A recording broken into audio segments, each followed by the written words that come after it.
Hi guys, welcome back to top 10 movies. இன்னைக்கான வீடியோல 2024ல ஒரு பக்காவான ஆக்ஷன் படமா ரிலீஸ் ஆன the wild blade of strangers படத்தோட முழு கதை விளக்கத்தை நாம இன்னைக்கு பார்க்க போறோம். கண்டிப்பா ஆக்ஷன் பிரியர்களுக்கு இது ஒரு விருந்தா தான் இருக்கும், அந்த அளவுக்கு வேர்த்து. இப்ப படத்தோட கதை என்ன அப்படின்னா, 8 அடி நீளத்துக்கு ஒரு வாளை வச்சிருக்கக்கூடிய போர் வீரன் தான் நம்ம கதையோட ஹீரோ. ஆனா ஒரு சில காரணங்களால அந்த போர் வீரனுக்கான வாழ்க்கையை விட்டுட்டு நிலக்கரியை வாங்கி விற்கக்கூடிய வியாபாரியா நம்ம ஹீரோ தன்னோட வாழ்க்கையை ஓட்டிட்டு இருக்கான். திடீர்னு ஒரு நாள் ஃபியாங் ராஜ்யத்தை சேர்ந்த போர் வீரர்கள் ஒரு குழந்தையவோ அவங்களோட அம்மாவையும் துரத்த ஆரம்பிக்கிறாங்க. உதவி கேட்டு ஹீரோ கிட்ட வரும்போது இத்தனை நாளா தொடாம இருந்த அந்த ஒரு வாளை நம்ம ஹீரோ திரும்ப கையில எடுக்கிறான். அப்பாவி குழந்தையவோ அம்மாவையும் ஹீரோ காப்பாத்தினானா? எதுக்காக அந்த சோல்ஜர்ஸ் எல்லாம் இவங்க 2 பேரையும் துரத்தினாங்க?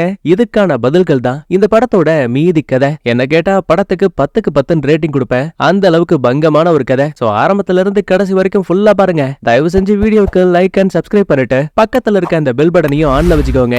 அப்பதான் அடுத்தடுத்த வீடியோக்களை அப்லோட் பண்ணும்போது நோட்டிபிகேஷன் டக்குனு உங்க செல்லுக்கு வரும். சரி, இப்ப அப்படியே கதைக்குள்ள போலாமா?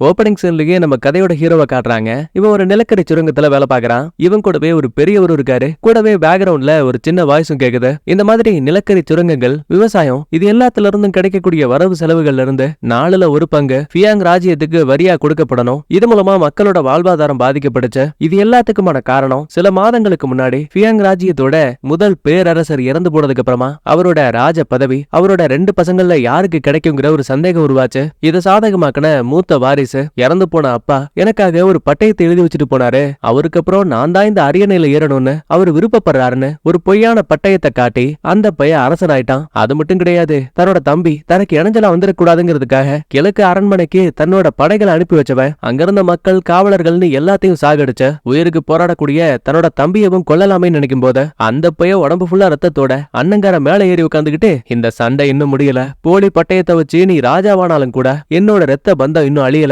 ஏன்னா என்னோட வாரிசு வெளி உலகத்துல எங்கேயோ பதுங்கி வாழ்ந்துட்டு இருப்பாங்க. சரியான நேரம் வரும்போது என் வாரிசு உனக்கு ஆப்படிப்பான்னு சொல்லிட்டு தம்பிக்காரன் அங்கேயே இறந்து போறான். இது எல்லாத்தையும் நினைச்சு பார்த்த தற்போதைய ராஜா, அதாவது கதையோட வில்ல அப்படியே கடுப்பாகிறான். நேரத்துக்குன்னு உள்ள வந்த தளபதி, அரசே இப்பதான் தகவல் வந்துச்சு, உங்களோட தம்பி ஒரு நாட்டியக்காரிய காதலிச்சிருக்காரு. அவங்க 2 பேரும் ஒண்ணுமொண்ணுமா இருந்ததுல அவங்களுக்கு ஒரு குழந்தையும் பிறந்திருக்கு. ஆனா எவ்வளவு தேடியும் கூட நம்ம படைகளால அவங்க 2 பேரையும் தேடி கண்டுபிடிக்க முடியல. அப்புறம் முக்கியமான இன்னொரு விஷயம், எல்லை பகுதியில சண்டை போட போன உங்க தம்பியோட ராஜ்யத்துக்கு சொந்தமான காடா போர் வீரர்கள் அவங்க எல்லாருமே நாம உருவாக்கின வலையில மாட்டி இறந்துட்டாங்க. ஒருத்தன் கூட உயிர் தப்பிக்கல. யோ தளபதி, நீ என்ன பண்ணுவே எனக்கு தெரியாது. முடிசூட்டுறதுக்கான நாள் கொஞ்சம் கொஞ்சமா பக்கத்துல நெருங்கிட்டு இருக்க. அதுக்குள்ள அந்த குழந்தையும் அம்மாவையும் நீ தேடி கண்டுபிடிக்கணும். எந்த ஒரு இடையூறுகளும் இல்லாம நான் அரசனாகணும். பதிலுக்கு அவனும் சரின்னு சொல்லிட்டு அந்த இடத்தை விட்டு கிளம்புறான். இப்ப இந்த ராஜா பண்ணக்கூடிய தில்லுமுள்ளு வேலை எதுவுமே இந்த நாட்டுக்குள்ள இருக்க மக்களுக்கு தெரியாது. இது ஒரு ரகசியமாவே பாதுகாக்கப்படுது. ஒரு பக்கத்துல வெட்டி எடுக்கப்பட்ட நிலக்கரிகளை விற்பனை செய்யறதுக்காக இந்த ஃபியாங் ராஜ்யத்துக்கு நம்ம ஹீரோவும் அந்த பெரியவரும் வருவாரு. அப்படியே கட் பண்ணா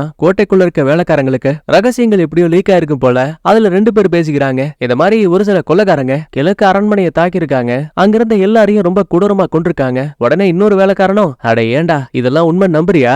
கண்டிப்பா இந்த வேலையை பார்த்தது நம்மளோட கெட்ட ராஜாவா தான் இருக்கும், மக்களுக்கு உண்மை தெரியக்கூடாதுன்னு இது எல்லாத்தையும் மறைச்சிட்டு இருக்காங்க. அப்படியே இன்னொரு பக்கத்துல ராஜ்யத்துக்குள்ள அரசவை மீட்டிங் நடக்குது. அப்ப அமைச்சர்களும் கிழக்கு அரண்மனையில உங்களோட தம்பியும் அவரை நம்பி இருந்த போர் வீரர்கள், மக்கள்னு எல்லாரும் இறந்து போயிருக்காங்க. கண்டிப்பா அவங்களுக்கான மரியாதையை நாம கொடுத்தாகணும். உடனே வில்லனோட புள்ளகாரன் உள்ள போது, கவலைப்படாதீங்க, இறந்து போன மக்களுக்காகவும் என் அப்பாவோட தம்பிக்காகவும் நகரத்தோட 9 நுழைவு வாயில்கள்ல அவங்களுக்காக சிலைகள் வைக்கப்படும். வீர மரணம் அடைஞ்சவங்கன்னு அவங்களுக்கான மரியாதை பெயர்களும் பொறிக்கப்படும். அப்ப ஒரு அமைச்சர் திடீர்னு உள்ள பூந்து, ஏடா நீ எல்லாம் ஒரு இளவரசனா?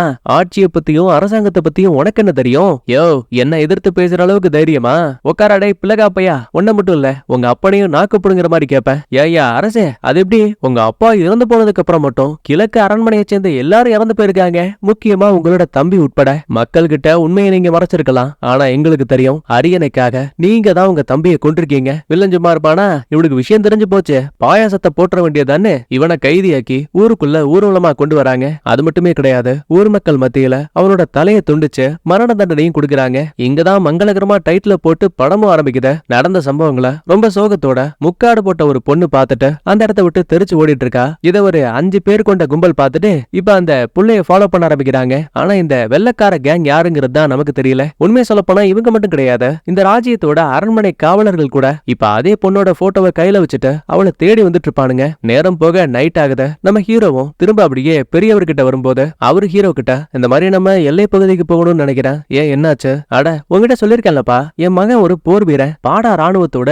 தளபதியா இருந்தான். ஆனா பாரு, வேலைக்கு போயிட்டு இத்தனை மாதங்கள் ஆகியும் கூட என் மகனை ஒரு முறை கூட என்னால பார்க்க முடியல. ஏதோ ஒன்று தப்பா இருக்குல்ல. அதனாலதான் எல்லை பகுதியை சேர்ந்த காவலர்கள் கிட்ட விசாரிக்கும் போது அவங்க மூலமா ஏதாவது தகவல் கிடைக்க வாய்ப்பு இருக்கு. இவங்க பேசக்கூடிய அதே டைம்ல அந்த இடத்துக்கு முக்காடு போட்ட அந்த பொண்ணு ஓடி வரா. முதுகுல ஒரு அம்பு வேற பாஞ்சிருக்கு. என்ன காப்பாத்துங்க காப்பாத்துங்கன்னு கதர்வா. கையில ஒரு பச்சிலம் குழந்தையும் இருக்கு. தூரத்திலேயே காவலர்கள் வர விஷயத்த பார்த்தவரு அந்த குழந்தைக்காக வாச்சும் இந்த புள்ளைய காப்பாத்தணுமேன்னு ஒரு துணியை போட்டு அந்த புள்ள உடம்ப கவர் பண்ணிடுவாரு. காவலர்கள் கேட்கும் போது தோ அந்த பக்கம் தான் போனான்னு போய சொல்லி அவங்கள அனுப்பியும் வச்சிருவாரு. டே ஹீரோ, இந்த பொண்ணை நம்ம இடத்துக்கு கூட்டிட்டு போகணும். இவளோட உடல்நிலை மோசமா இருக்கு. பெரியவர் பேச்ச மறுக்க முடியாம காயம்பட்ட பொண்ணை கூட்டிட்டு ஒரு வீட்டுக்கு வரும்போது அவ ஏற்பட்ட காயத்தால வலியில கதறிக்கிட்டு இருக்கா.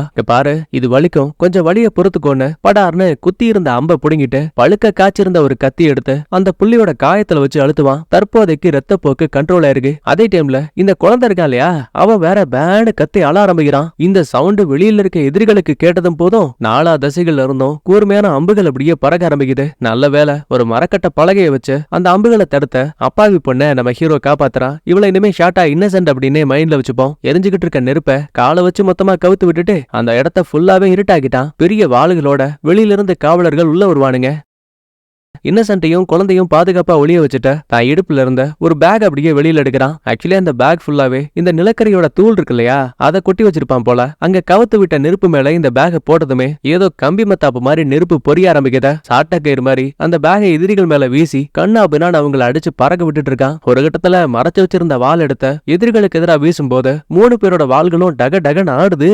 இவனோட வாள் வீச்சுக்கு முன்னாடி அரண்மனை காவலர்களாலேயே தாக்குப்பிடிக்க முடியல. கண்டிப்பா சாதாரண நிலக்கரி விற்கக்கூடிய ஆளால இந்த அளவுக்கு சூப்பரா சண்டை போட முடியாத. கடைசியில ஒரு வித்தியாசமான மந்திரத்தை சொல்லிட்டு தோல் மேல பட்டாக்கத்திய வச்சுக்கிட்டு கிருட்டு கிருட்டுன்னு சுத்திட்டு வந்தவன் அங்க இருந்த எதிரிகள் மொத்த பேரையும் சல்ல சல்லையா கிழிச்சு தொங்க விட்டாங்க.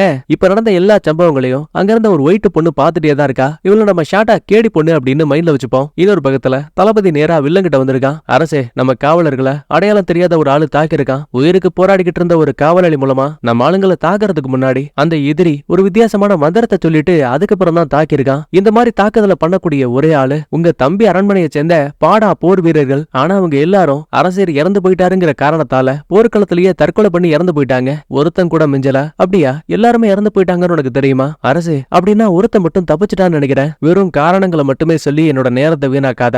எனக்கு அந்த குழந்தையும் அந்த பொண்ணும் தேவை. இதான் உனக்கான கடைசி வாய்ப்புன்னு தளபதியை திட்டி அங்கிருந்து அனுப்பி வைக்கிறான். நேரா சம்பவம் நடந்த இடத்துக்கு வந்து பார்க்கும்போது எதிரிகள் மேல ஏற்பட்ட வெட்டு காயங்களையும் அங்க நடந்த சண்டைகளையும் பார்க்கும்போது நாம தேடக்கூடியது ஒரு பாடா போர் வீரனை. உங்களுக்கு தெரியுமா, அதுல ஒரு வீரன் 3000 வீரர்களை கொல்ற அளவுக்கு மிக சக்தி வாய்ந்தவங்களா இருப்பாங்க. அப்ப சடனா உள்ள வந்த துணை தளபதி, இவனோட பேரு கிம். தலைவரே, இடத்த ஃபுல்லா செக் பண்ணி பார்த்தேன். நிலக்கரி துகள்கள்ல நெருப்ப பத்த வச்சு அது மூலமா நம்ம ஆளுங்களை தாக்கியிருக்கான். என் கணிப்பு சரியா இருந்தா அவங்க நிலக்கரிய வியாபாரமா பண்ணிட்டு இருக்காங்க. நல்லதா போச்சு, நிலக்கரிக்கு அதிகமான பணத்தை கொடுக்கறோன்னு மொத்த வியாபாரிகளையும் நம்மளோட அரண்மனைக்கு வர சொல்லுங்கன்னு தளபதி ஒரு உத்தரவு கொடுத்துட்டு அங்கிருந்து கிளம்புறான். அப்படியே இந்த பக்கத்துல நம்ம பெரியவர் ஹீரோ இன்னசென்ட் குழந்தைன்னு 4 பேரும் வண்டியில போகும்போது சடனா ஒரு சில சோல்ஜர்ஸ் எல்லாம் இவங்க வண்டியை மறிக்கிறாங்க. மாட்டிக்கிட்டோமோன்னு சண்டைக்காக ஹீரோ தயாராகும் போது குதிரையில வந்தாலும் எப்பா உங்ககிட்ட இருக்க நிலக்கரி எல்லாம் எனக்கு வேணுங்கிறான். ஆனா பெரியவர் உள்ள பூந்து கடைசி பெட்டியை எடுக்கும் போது மட்டும் வேணான்னு தடுக்கிறாரு. ஏன்னா அந்த பெட்டிக்குள்ளதான் குழந்தை இருக்கு. எங்க மாட்டிக்க போறாங்களோன்னு யோசிக்கும் போது இன்னசென்ட் பொண்ணு உள்ள பூந்து, ஐயோ தலைவரே, உங்களுக்கு நிலக்கரி தானே வேணும், எனக்கு கொஞ்சம் டைம் கொடுங்க. நாங்க குடோனுக்கு போயிட்டு பெத்தையா நல்லா பெரிய கட்டிகளா கொண்டாந்து கொடுக்குறோம். இந்த கூடையில நிலக்கரி இல்ல, வெறும் தூள் மட்டும் தான் இருக்குன்னு பொய்ய சொல்லி தலைவரை ஏமாத்தி அங்க இருந்து அனுப்பி வச்சிருவாங்க. இவங்களை ஃபாலோ பண்ணிக்கிட்டு அந்த கேடி போட்டிருக்கா இல்லையா, அவளும் பின்னாடியே வந்துட்டு இருக்கா. நைட்டு கைவிடப்பட்ட ஒரு கோயிலுக்குள்ள ஒதுங்கும் போது பெரியவர் குழந்தைய கொஞ்சிட்டு இருக்காரு. ஹீரோ இவங்களுக்கு தேவையான சாப்பாடை செஞ்சு கொடுக்குறான். உடனே இன்னசென்ட்டும், எங்க உயிரை காப்பாத்தினதுக்கு ரொம்ப நன்றி. ஆமா, உங்க பேர் என்ன? ஹீரோவோட பேரு கியான், பெரியவர் பேரு டாங்ஸா. ஆமா, அந்த எதிரிகள் எதுக்காக உன்னை துரத்துறாங்க? மன்னிச்சிருங்க, என்னால அதுக்கான பதில சொல்ல முடியாத. பெரியவருக்கு அந்த புள்ள ஏதோ ஒன்ன தாங்கிட்ட இருந்து மறைக்கிறாருன்னு தெளிவா தெரியுது. ஆக்சுவலி இந்த மனுஷனுக்கு ஜோசியமும் பார்க்க தெரியும். அதனால குழந்தையோட முகத்தை பார்த்தே இவனுக்கு ராஜ கலை இருக்கு. இந்த நாட்டையே ஆள்றதுக்கான தகுதியும் இருக்கு. இத சொல்லிட்டு நேரா ஹீரோ கிட்ட வந்தவரு, எப்பா நாம எல்லாருமே கண்டிப்பா அந்த குழந்தையோட பிணைக்கப்பட்டிருக்கோம், இதுதான் விதி. முக்கியமா உனக்கும் அந்த பிள்ளைக்கும் கூட ஏதோ ஒரு பொருத்தம் இருக்குப்பா. பெரியவரே என்ன பேசிட்டு இருக்கீங்க? நான் சரியா தான் சொல்றேன். இந்த ஃபியாங் ராஜ்யத்தோட ரூல்ஸ் அண்ட் ரெகுலேஷன் தெரியும்ல. ஒரு பொண்ணுக்கு காயப்பட்டு அவங்கள யாரு காப்பாத்துறாங்களோ அந்த பொண்ணுக்கு இனிமே அந்த ஆள் தான் கணவனாவும் பாதுகாப்பாளனாவும் இருக்கணும். ஆமா, இப்ப நான் வாழ்ந்துகிட்டு இருக்க வாழ்க்கையில இது ஒண்ணுதான் கேடு. பேசாம தூங்குங்கன்னு திட்டி விட்டுருவான். எப்படி இருந்தாலும் அந்த பொண்ணை நம்ம கூட வச்சுக்க முடியாத அரச காவலர்களே அந்த பொண்ணை தேடுறாங்க அப்படின்னா இது ஒரு பெரிய பஞ்சாயத்தா போயிடும். கட் பண்ணா காலையில விடுது. அந்த இன்னசென்ட் கிட்ட கொஞ்சமா சாப்பாடு பணத்தை கொடுத்து இந்த இடத்துல இருந்த 4 ஊர்களுக்கு பாதை போகுது, நீ எங்க போகணுமோ அங்க போன்னு சொல்லும் போது பாவம் அந்த புள்ள அப்படியே நடுங்கிட்டு இருக்கா. அப்ப நேரத்துக்கு என்ன அந்த கேடி பொண்ணும் அவனோட அல்லக்கைகளும் வந்துட்டானுங்க. ஒவ்வொருத்தங்கிட்டையும் கோடாரி வில் அம்புகள்னு நிறைய வெப்பன்ஸ் இருக்கு. சண்டை ஆரம்பிக்க போதும் நினைக்கும் போது இங்கதான் அந்த கேடி பொண்ணு பேச ஆரம்பிக்கிறா. கவலைப்படாதீங்க, நாங்க அந்த குழந்தைக்கும் பொண்ணுக்கும் எதிரிகள் கிடையாது. இந்த நாட்டோட எதிர்காலத்துக்கான விதை அந்த குழந்தை தான். இல்ல எனக்கு புரியல, நீ எதை பத்தி பேசுற? கிழக்கு ராஜ்யத்தை சேர்ந்த இளவரசனை அந்த வில்லன் பிளான் பண்ணி கொன்னா. அந்த இளவரசனோட ரத்த வாரிசு தான் அவ கையில இருக்கக்கூடிய குழந்தை. அதாவது இந்த இன்னசென்ட் ஒரு நாட்டியக்காரி. இளவரசன் இவளோட நடனத்தை பார்த்து மயங்கி இவன் மேல காதல் வயப்பட்டான். அதுக்கப்புறம் 2 பேரும் ரகசிய திருமணம் பண்ணிக்கிட்டு அவங்களுக்கு பிறந்த குழந்தை தான் இந்த ஆண் வாரிசு.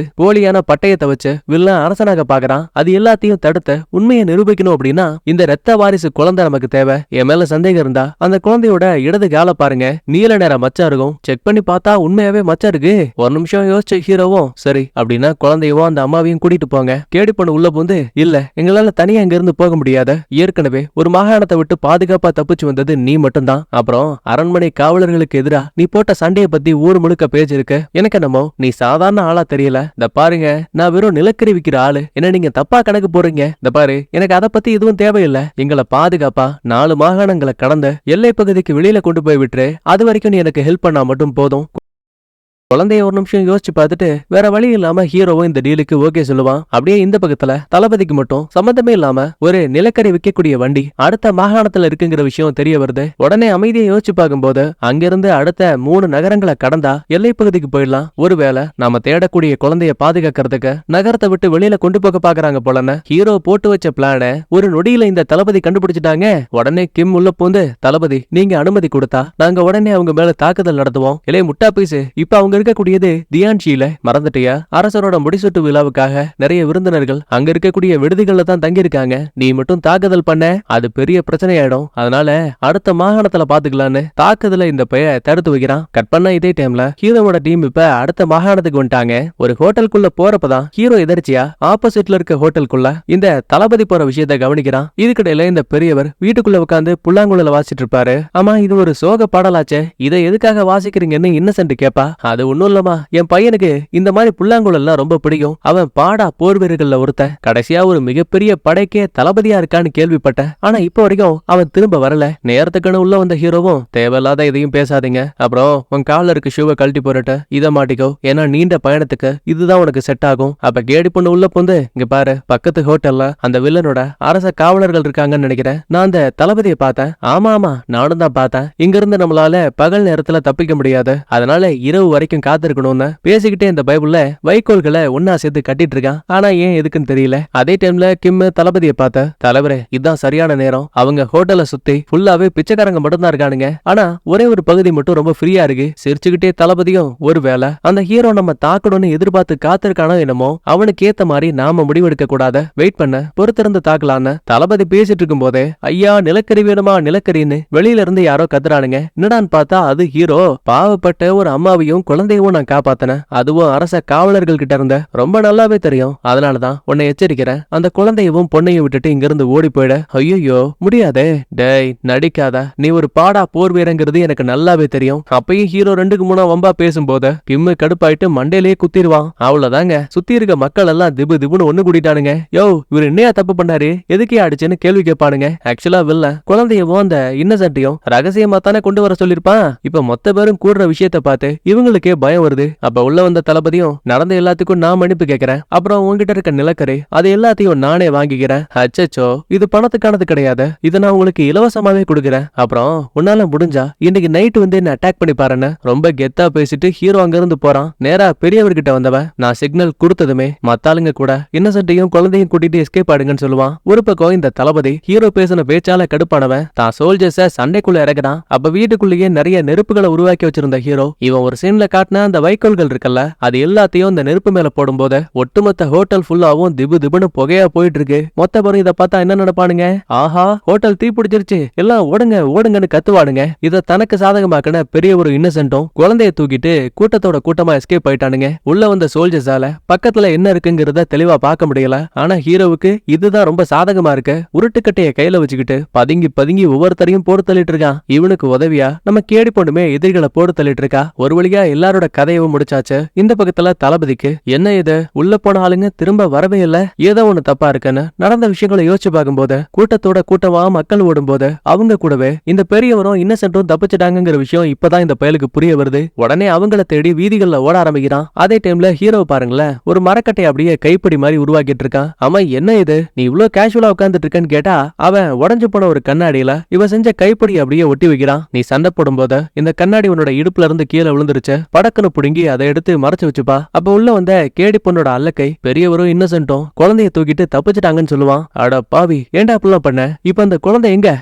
உன் கேள்விக்கு பதில் சொல்றதுக்கு முன்னாடி உன் கண்ணாடியோட பேக் சைடுல அந்த வில்லனோட பெயர் பொறிக்கப்பட்டிருக்கு. அப்படின்னா நீ யாரு? இத முழுசா பேசி முடிக்கிறதுக்குள்ளேயே படார்னு ஹீரோ மயங்கிட்டான். ஏன்னா அசந்த நேரத்துல ஹீரோவோட கழுத்துல ஒரு மயக்க ஊசியை குத்தி இருக்காங்க.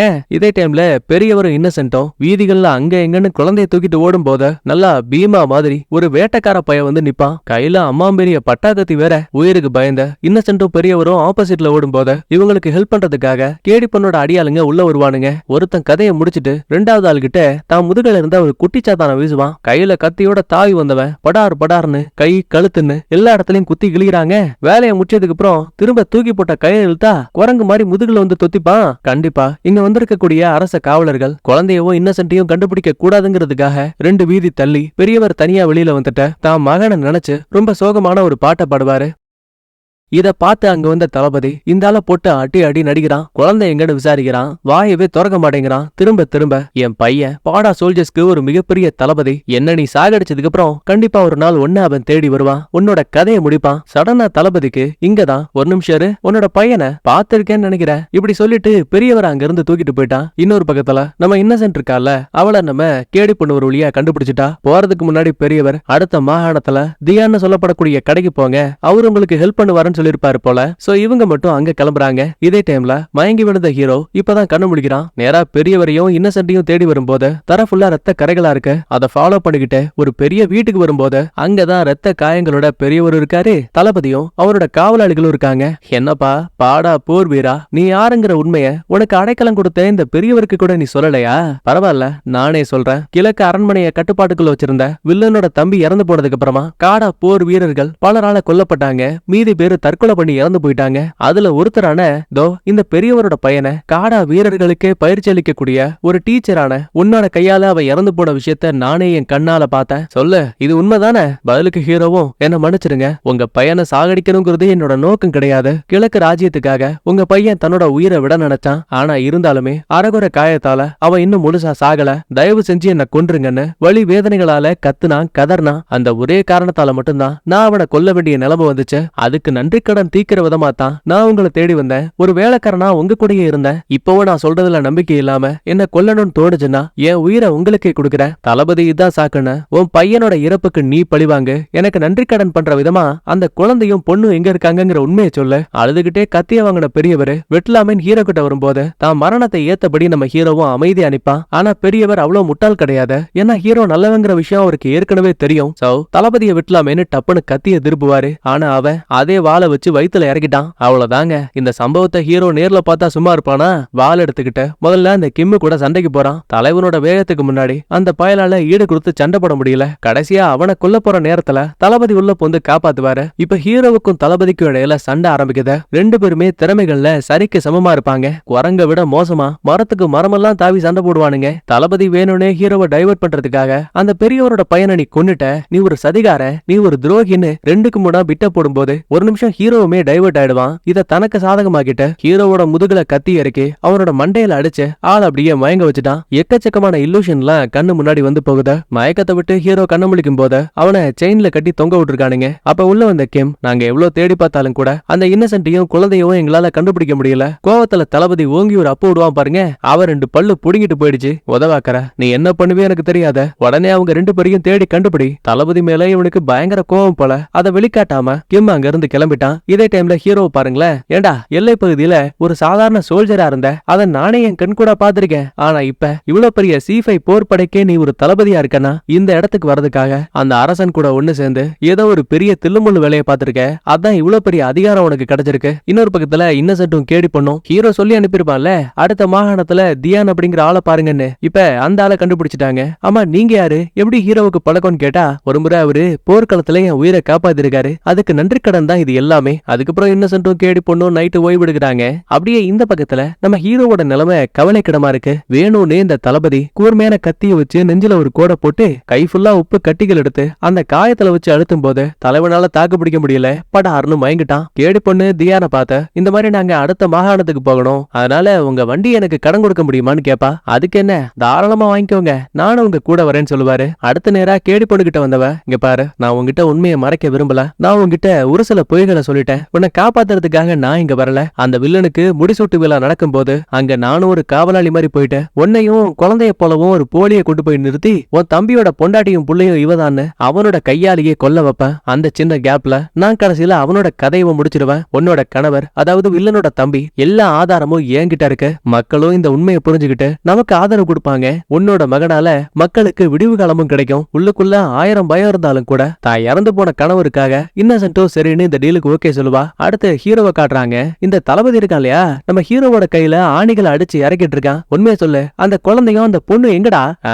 கடைசி வரைக்கும் நம்மால வாயவே திறக்கலையே. கிட்டத்தட்ட அங்கேயே வாங்கி போயிடுவான். அப்ப உள்ள வந்த ஒரு காவலாளி, தளபதி உங்களை அரசர் பாக்கணும்னு சொன்னாரு, சரி நான் போயிட்டு வர வரைக்கும் எலே கிம்மு அந்த ஹீரோவை கவனமா பாத்துக்கோன்னு சொல்லிட்டு கிளம்புவான். அப்படியே ஹீரோவை பார்க்கும்போது பையன் மயக்கம் போடலங்க, மயக்கம் போட்ட மாதிரி நடிச்சிருக்கான். அடிச்சு வச்ச ஆணியோட இவன் என்ன பண்ணிட போறான்னு சோல்ஜர்ஸ் எல்லாம் யதார்த்தமா வழியில போயிருப்பாங்க. ஆனா வழியெல்லாம் பொறுத்துக்கிட்டு இவன் அந்த ஆணிய பல்லாலேயே கடிச்சு துப்பிட்டாங்க.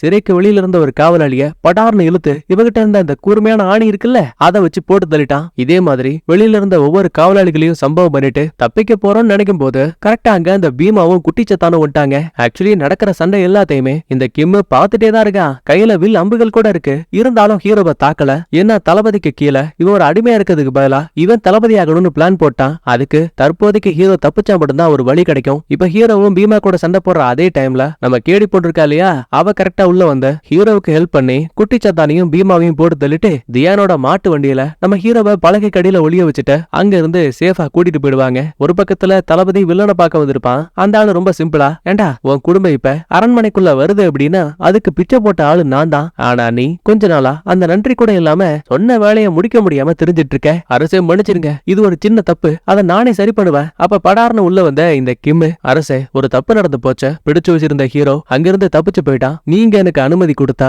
நகரத்தை ஃபுல்லா சலட போட்டு நான் தேடுவேன். நீங்க சிம்மாசனத்துல உட்காரும் போது உங்களுக்கும் எந்த ஒரு பிரச்சனையும் வராம நான் பாதுகாப்பேன்னு வாக்குறுதி கொடுப்பான். தளபதி மேல இருந்த நம்பிக்கை போனதால வில்லன் இப்ப தளபதிங்கிற பதவிய அப்படியே கிம்முக்கு கொடுப்பான். தளபதிக்கு இதை பார்த்து சம கோவம். இருந்தாலும் அதை வெளிக்காட்டல. அடுத்து ஹீரோவை காப்பாத்திருப்பாங்க இல்லையா, இப்ப அவன் கண்ண முடிச்சதுமே கேடி பொண்ண வண்டியா திட்டிட்டு இருக்கான். எனக்கு மயக்க மருந்த கொடுத்து தப்பிச்சவ தானே, இப்ப எதுக்காக என்ன காப்பாத்தன? நானா காப்பாத்தல, தோ அந்த இன்னசென்ட் தான் உன்னை காப்பாத்த சொன்னா. ஆமா, எனக்கும் என் குழந்தைக்கும் பெரிய ஹெல்ப் பண்ணிருக்க. இருக்கீங்க, உங்களை எப்படி அப்படியே விட முடியும்? அப்புறம் நான் அந்த கேடி பொண்ணுக்கு நடக்க போற முடிசூட்டு விழாவுக்கு வரேன்னு வாக்குறுதி கொடுத்திருக்கேன். அங்க வச்ச இவ அந்த ராஜாவோட கதையை முடிக்க போறா. ஏண்டி உள்ள எவ்வளவு பேர் காவலுக்கு இருப்பாங்க தெரியுமா? அதை தாண்டி உங்களால உள்ள போயிட்டு ராஜாவை கொன்னுட்டு திரும்ப வர முடியும்னு நினைக்கிறீங்களா? இது எல்லாத்தையும் தாண்டி எனக்கு இருக்க ஒரு பெரிய சந்தேகம், நீ வெறும் காவலாளி மட்டுமா? என்னால அதை நம்ப முடியாத. ஏற்கனவே உன்கிட்ட கேட்டேன், அந்த வில்லனோட பெயர் பொறிக்கப்பட்ட ஒரு கண்ணாடி உன்கிட்ட எப்படி வந்துச்சு? ஒரு நிமிஷம் அமைதியான கேடி பொண்ணும், ஆமா எனக்கு அவனுக்கும் ரத்த சொந்தம் இருக்கு. தெளிவா சொல்லணும்னா என் அம்மாவோட அழகை பார்த்து அவன் வலுக்கட்டாயமா அவங்களோட வாழ்க்கையை சீரழிச்சான். இது மூலமா என் அம்மா பைத்தியமானாங்க. அதுக்கப்புறம் தான் நான் பிறந்தேன். குழந்தையில பாக்குறதுக்கு நான் ரொம்ப அழகா இருந்தேன். என்னோட அழகே எனக்கு ஆபத்தாயிருமோன்னு பயந்து நிலக்கரி நெருப்ப வச்சு என் மூஞ்சி அப்படியே எரிச்சாங்க. கடைசி காலத்துல வேதனைகளாலேயே என் அம்மா இறந்து போனாங்க. அது எல்லாத்துக்கும் பழிவாங்க வேணாமா? அதுக்காகத்தான் அந்த வில்லனை சாகடிக்க காத்து கிடக்குறேன். கதையை கேட்டு மிரண்டு போன ஹீரோவும் இந்த டைம்ல நீங்க அரண்மனைக்கு பக்கத்துல போனா கூட கண்டுபிடிச்சிருவாங்க. ஆமா எனக்கும் தெரியும், அதனாலதான் லிங்லாங்க்கு நாங்க போக போறோம். அட அது வெறும் டான்ஸ் ஆடக்கூடிய இடமாச்சே. ரொம்ப சரியா சொன்ன. முடிசூட்டு விழா முடியிற வரைக்கும் கண்டிப்பா அங்க எந்த ஒரு காவலர்களும் இருக்க மாட்டாங்க. அந்த இடமே வெறிச்சோடிதான் இருக்கும். நாங்க ஒளிஞ்சுக்கிறதுக்கு அது மட்டும் தான் பாதுகாப்பான இடம். சரின்னு குதிரை வண்டி எடுத்துக்கிட்டு ஹீரோவோட பேச்சையும் மீறி கேடி பொண்ணும் நம்ம இன்னசென்ட்டும் குழந்தைய தூக்கிட்டு நேரா அந்த லிங்லாங்க்கு வராங்க. இங்க ஒரே ஒரு வேலைக்காரி இருப்பாங்க. அந்த அம்மாவுக்கு வாய் பேசவும் வராது, காதும் கேட்காது. அப்ப இன்னசென்ட் லைட்டா ஒரு சிக்னலை கொடுக்குறா. இதை கேடி பொண்ணு பார்த்ததுமே, அம்மா என்ன பண்ணிட்டு இருக்க? இல்ல நான் இங்கதான் டான்ஸ் கத்துக்கிட்டேன், அதனால அவங்களுக்கு புரியுற மாதிரி வணக்கம் சொன்னேன்னு போய் சொல்லுவா. இன்னொரு பக்கத்துல உடம்பு ஓரளவுக்கு குணமான ஹீரோ இவ்வளவு நாளா பாதுகாத்து வச்சிருந்த ஒரு பெட்டியை இவன் தரக்குறாங்க. உள்ள இவனோட பாடா சோல்ஜர்ஸ்க்கான ஒரு சிறப்பு உடல் கவசம் இருக்கு. பெரியவர் ஒரு மாட்டு வண்டி வச்சிருப்பார்ல, அதுல இருக்க 2 மூங்கில உடைக்கும் போது நல்லா 4 அடி உயரத்துக்கு ஒரு கைப்பிடியும் மீதி 4 அடி உயரத்துக்கு ஒரு பட்டாக்கத்தி வாளும் இருக்கு. ரெண்டுத்தையும் ஒன்னா சேர்த்து 8 அடிக்கு ஒரு வாளை வச்சிருக்காங்க. ரொம்ப நாளைக்கு பிறகு அந்த வாளை எப்படி பயன்படுத்தணும்னு பயிற்சிகளை பண்ணிட்டு இருக்கான். இதுக்கிடையில கேடு பண்ண இன்னசென்ட்டுக்காக ஒரு புது ட்ரெஸ்ஸை கொண்டு வந்திருக்கா. அப்ப எதிர்ச்சியா அங்க குழந்தைய பார்க்கும்போது புள்ளைக்கு பதிலா வெறும் துணி மட்டும் தான் இருக்கு. சந்தேகத்துல வேகமா வெளியில ஓடி வரும்போது அந்த வாய் பேச முடியாத அம்மா இருக்காங்க இல்லையா, அவங்க குழந்தைய தூக்கிட்டு போக பாக்குறாங்க. நேரத்துக்குன்னு இன்னசென்ட்டும் ஒரு கத்திய வச்சு இவளைய கொல்ல பாக்குறா. 2 பேரையும் அடிச்சு போட்டு குழந்தைய இந்த புள்ள வாங்கிட்டாங்க. ஆனா ஆட்டமே இங்கதான் ஆரம்பிக்குது. படார்னு உள்ள வந்த ஹீரோ இவளை அடிச்சு போட்டுட்டு குழந்தைய தூக்கி இன்னசென்ட் கிட்டே கொடுக்குறான். இந்த பாரு, உன்னோட பழிவாங்கிற எண்ணத்துக்காக இவங்க 2 பேர் உயிரையும் பணயமா வைக்க முடியாத, அதையும் தான் பாக்கலான்னு ஹீரோ கூட இவ்வளவு சண்டை போட ஆரம்பிக்கிறா. 2 பேரும் மாத்தி மாத்தி அடிச்சுப்பாடுங்க. ஆனா இப்ப நம்ம கிட்ட 8 அடி நீளத்துக்கு வாள் இருக்கு. சோ கேடி பொண்ணால கிட்ட கூட நெருங்க முடியல. ரொம்ப அசால்ட்டா அந்த புள்ளைய அடிச்சு போட்ட அவகிட்ட இருந்த மயக்க ஊசி எடுத்து படார்னு கழுத்துல குத்திட்டான். அதுக்கப்புறம் வேலைக்கார லேடி கிட்ட அந்த குழந்தைய மட்டும் பாதுகாப்பா இங்க இருந்து கொண்டு போக சொல்லிட்டு தியான் கூட ஒன்னா சேர்ந்த நம்ம ஹீரோ இந்த வீடு ஃபுல்லா எக்கச்சக்கமான பொறிகளை செட் பண்ணி வைக்கிறான். அதே டைம்ல கிம்முக்கு இப்ப லிங்லாங்குக்கு சம்பந்தமே இல்லாம ஒரு புது குதிரை வண்டி வந்திருக்குங்கிற விஷயம் தெரிய வருது. உடனே மொத்த படைகளையும் கூட்டிட்டு நேரா அங்கே கிளம்பிட்டு இருக்கான். அன்னைக்கு நைட்டு பொறிகள்லாம் வச்சதுக்கு அப்புறமா தியான வீட்டுக்கு போக சொல்லுவான். அட என்னப்பா ஹீரோ, நீ என்னோட உயிரையே காப்பாத்திருக்க. உன் கூட நின்னு சண்டை போறத எனக்கு ஒரு பெருமை. நான் கண்டிப்பா போகவே மாட்டேன்னு சொல்லுவாரு. ரொம்ப நன்றின்னு சொல்லிட்டு அதுக்கப்புறம் ஹீரோ இறந்து போன பெரியவர் கொடுத்த ஒரு புல்லாங்குழல நம்ம இன்னசென்ட்டோட கையில கொடுக்குறான். கவலைப்படாத, என் உயிரை கொடுத்தாச்சும் நான் உன்னை காப்பாத்துவேன்னு சொல்லிட்டு ஹீரோ டயலாக் பேசினதுமே இப்ப வரைக்கும் இறந்து போன தான் கணவர் பெரியவர்னு எல்லாத்தையும் நினைச்ச ஒரு சோகமான பாட்டுக்கு டான்ஸ் ஆட ஆரம்பிக்கிறாங்க. வெளியில வேற கிம்மு தான் படைகளோட இங்க வந்துட்டான்.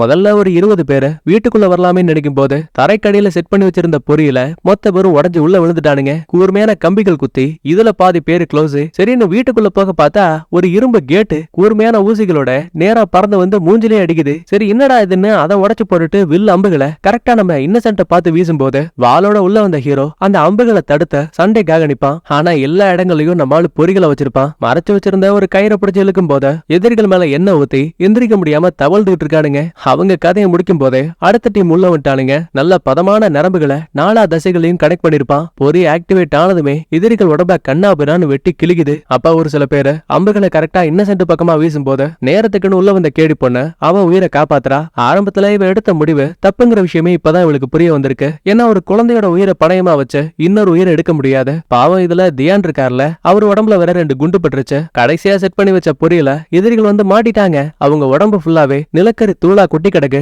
ஆனா கொடுமைக்குன்னு அங்க பத்த வேண்டிய நெருப்பு எரியல. அப்ப உள்ள வந்த கிம்ம இன்னைக்கு ஓசாவு ஏன் கையிலன்னு சண்டைக்கு வருவான். ஆனா நம்ம தலைவனோட வாழ்வீச்சுக்கு முன்னாடி இவனால ஈடு கொடுக்க முடியல. ரைட்ரா, இதுக்கு மேல எங்க இருந்தா பாலு கன்ஃபார்ம்னு தப்பிக்க ட்ரை பண்ணா அலேக்கா ஒரு ஜம்ப் அடிச்சு தலைய உடம்ப விட்டு தனியா பிரிச்சிருவான். இவன் ஜோலி முடிஞ்சு. அப்ப நம்ம தியான பாருங்களேன், என் உயிர் போனாலும் பரவாயில்ல, என்ன காப்பாத்தின உங்களுக்கு திரும்ப என் உயிரை கொடுக்குறேன்னு தியான் நெருப்பு பத்த வச்சுக்கிட்டு அந்த பொறிகள் இருக்கக்கூடிய அறைக்குள்ள வந்துருவாரு. அவ்வளவுதாங்க, மொத்த பேரோட சேர்த்து இவரும் அப்படியே இறந்து போயிடுவாரு. அப்புறம் நம்ம நம்ம கேள்விப்பட்டிருக்கா பாருங்க, அவளுக்குமே 2-3 அம்பு உடம்புல குத்திருச்சு. சாகிறதுக்கு முன்னாடி நம்ம இன்னசென்ட்ட காப்பாத்தணும்னு அவ கழுத்துல ஒரு மயக்க ஊசியை போட்டா. இப்ப அந்த புள்ளியும் மயங்கிட்டா. கடைசி நிமிஷத்துல சண்டைக்காக இந்த தளபதி களத்துல இறங்குறான். ஒன்னால என் பேரும் புகழும் மட்டத்துக்கு போயிடுச்சு. ஆனா கவலைப்படாத, இன்னைக்கு உன் கதையை முடிச்சதுக்கு அப்புறமா அரசர் மூலமா மறுபடியும் தளபதிங்கிற பட்டம் கிடைக்கும். 2 பேருக்கு இடையில மாத்துக்கட்டுல சண்டை நடக்க ஆரம்பிக்குது. 8 அடிக்கு ஒரு வாளை வச்சு அடிச்சா என்ன ஆகும்? பையன் அந்தல செந்தலையே அங்கிட்டும் இங்கிட்டும் பறகுறான். உடம்புல மாட்டியிருந்த கேடயங்கள், தலை கவசம்னு எல்லாமே உடைய ஆரம்பிக்குது. அப்போ ஒரு சின்ன அசைவுல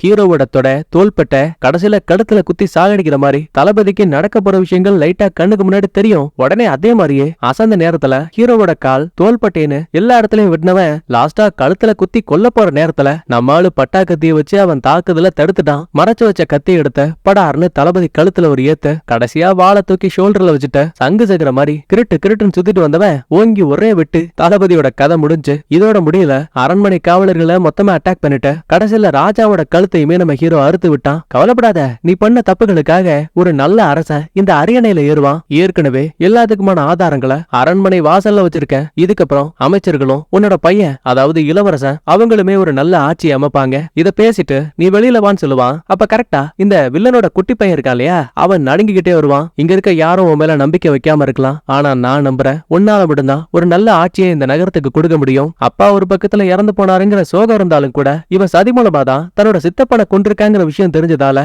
நாட்டுக்கு தேவையான நல்ல முடிவுகளை அடுத்த அரசனான இந்த இளவரசன் எடுக்கலாங்கிற முடிவுக்கு வரான். முதல் வேலையா மக்கள் கொடுக்க வேண்டிய அதிகப்படியான வரி இருக்கு இல்லையா, அதை மொத்தமாவே ரத்து பண்ணிட்டான். இதை கேட்டு ஊர் மக்கள் எல்லாருமே உற்சாகப்படும் போது நம்ம ஹீரோ மட்டும் இன்னசென்ட்டையும் குழந்தையும் தூக்கிட்டு அழகா குதிரை வண்டியில இங்க இருந்து கிளம்புறான். சோ இதுக்கப்புறம் இவங்க 2 பேருமே ஒரு கணவன் மனைவியா தங்களோட வாழ்க்கையை ஆரம்பிக்க போற மாதிரி காட்டி அப்படியே இந்த இடத்துல சூப்பரா படத்தையும் முடிக்கிறாங்க. இந்த கதை உங்களுக்கு பிடிச்சிருக்கு அப்படின்னா லைக் பண்ணுங்க, உங்க ஃப்ரெண்ட்ஸ் அண்ட் ஃபேமிலிக்கு ஷேர் பண்ணுங்க. நான் உங்களை அடுத்த வீடியோல பாக்குறேன். Bye bye, thank you, love you all.